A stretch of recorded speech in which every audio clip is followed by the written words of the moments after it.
Mucho gusto, mi nombre es María del Carmen Girón Ruiz. En esta oportunidad les voy a hablar acerca del origen y la evolución de la planificación educativa. Como todos sabemos, pues en años anteriores el ser humano necesitaba planificar, pero no lo hacía de una forma de papel y lápiz, sino que lo hacía de una forma imaginativa. Es por ello de que ellos planificaban su día, planificaban todo lo que iban a realizar durante también una semana o qué actividades iban a realizar con su familia. El ser humano desde su aparición sobre la Tierra siempre ha tenido necesidades, dando sus primeros pasos en la aplicación de elementos de la planificación mediante el uso de la razón y la imaginación, llegando a aumentar su utilización. Es algo de lo que les mencionaba con anterioridad, que el ser humano pues llegó a utilizar la imaginación y esta la llegó a utilizar de una forma mucho más grande y más amplia al momento de que se iban dando más ideas. Asimismo, pues ellos, incluso en su época, ellos se preguntaron de qué forma o cómo iban a mejorar su vida, qué hacer para alcanzar sus sueños o cómo proteger su modo de vida y supervivencia en ese momento. Recordemos que la comida ellos no la encontraban así como ahora, ¿verdad? Sino que se llegó al momento de un trueque. Vos tenés frijol, yo tengo pescado, hagamos un trueque, pero todo lo tenían que planificar de una forma para poder llevarlo a realizar. Eh, También al observar la naturaleza de los procedimientos donde se situaba dichas distinciones entre la organización, la ordenación y la educación y la planificación educativa, pues aunque en los tres casos anteriores la práctica descansa sobre una base racional, sobre la elección de diversas alternativas en función de los medios disponibles en su momento, pues es decir, es escoger una posibilidad o más entre varias los que la realizaban. Era poder poner en práctica todo aquello que en su momento se veía. También está el surgimiento de la planificación educativa. ¿Cómo fue que surgió? ¿Cómo se dio? ¿Dónde se dio? Esto surge a través de los años, no podemos decir hace 3 años, esto surgió desde muchísimos años atrás. Surgieron en años que nosotros pues solo de imaginárnoslo no tenemos, ¿verdad?, la capacidad para. En 1950 surge la planificación educativa como el propósito para acatar la ineficiencia de los sistemas educativos. Esto surge también por las necesidades que se tenían en ese momento para un cambio, para que la educación diera respuestas oportunas a los requerimientos de las diferentes épocas en los diferentes países de ese entonces. No, recordemos de que la educación allá en El Salvador no es la misma que acá en Guatemala, o que la misma educación de Estados Unidos o de México sea la misma de acá de Guatemala. Son sistemas educativos totalmente diferentes a los cuales cada uno le ha dado prioridad. En 1960, en esta época, se desarrolló el sistema educativo eh, que coincide con la relación con la economía.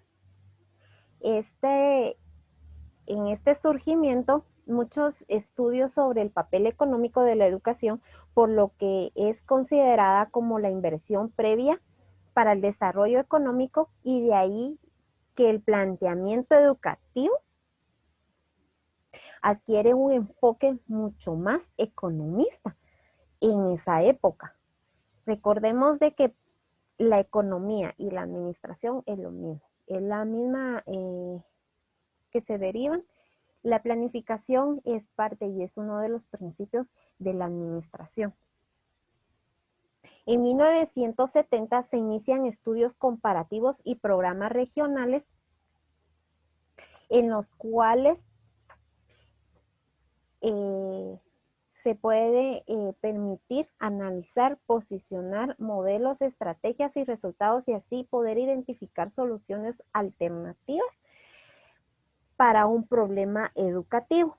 Se tomaron en cuenta aspectos sociales como la nutrición, el alfabetismo, la reducción de la mortalidad infantil, entre otros aspectos muy importantes. También se tomó en cuenta uno de los aspectos que es la política, que esta pues ayuda a desarrollar algunos países.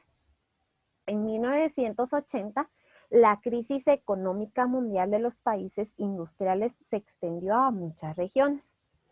Esto pues de tal forma que la planificación de la educación cambió de naturaleza en los países en desarrollo.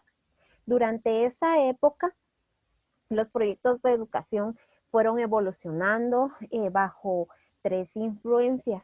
Estas tres influencias las puedo hacer mención. Es el impacto de la crisis económica mundial, como también la segunda, en los resultados obtenidos por los proyectos de la década anterior, los trabajos de investigación sobre la educación y el desarrollo. En 1990 se dio la descentralización del poder de ejecución de las regiones educativas, se evidenció el mejoramiento en el plan que en ese momento era un plan para aquel que parece ser realizable y que contribuye a mejorar la toma de las decisiones. En ese momento y haciendo énfasis en esto, se realizaron varios congresos en diferentes países, pero en un país centroamericano como tal se destacó que fue Costa Rica en 1994, donde se llevó a cabo el taller subregional sobre los roles de desafíos de la planificación de la educación, auspiciada por la Coordinación Educativa y Cultural Centroamericana, UNESCO. Posteriormente, en 1997, se llevó a cabo el seminario Taller de Educación y la Planificación Educativa con miras en el siglo XXI, o sea, con miras en nuestros tiempos. Ya se venía preparando para que nosotros hoy en día tuviéramos una educación de calidad, que tuviéramos una planificación mejor, para que a los estudiantes, a los niños, se les llegara a impartir de una forma donde no solo nosotros llegáramos a sentarnos y a pasar la mañana o la tarde sin saber qué realizar. El propósito era fomentar el intercambio de experiencias en su momento en el campo de planificación educativa. Posteriormente, se dieron los primeros años del siglo XXI. Ante las demandas y las necesidades y las características propias, en ese entonces se inició una nueva era que representaba en el siglo XXI y el tercer milenio. La planificación educativa ahí pues jugó un papel muy importante que hasta hoy en día ha ido jugando ese rol, ese papel tan importante en el cual debe asumir un protagónico en el desarrollo de estrategias que incidan en todos los niveles educativos, haciéndolos relevantes para la vida y el trabajo, convirtiendo así la educación en el soporte de la información de cada país. Esto quiere decir de que cada país tiene un sistema de educación totalmente diferente. Guatemala tiene un sistema de educación que no es igual al sistema de educación que se maneja en México. En México puede ser de que estén un poquito más avanzados a lo que nosotros tenemos acá en Guatemala. En Corea o en Japón, en su defecto, pues es una de las educaciones más bárbaras, ¿verdad? Encontramos pues una educación muy estricta, muy disciplinada, donde los jóvenes sí ponen de su interés y son parte de la educación como tal. Le agradezco mucho a cada uno de los que me van a ver y Dios les bendiga.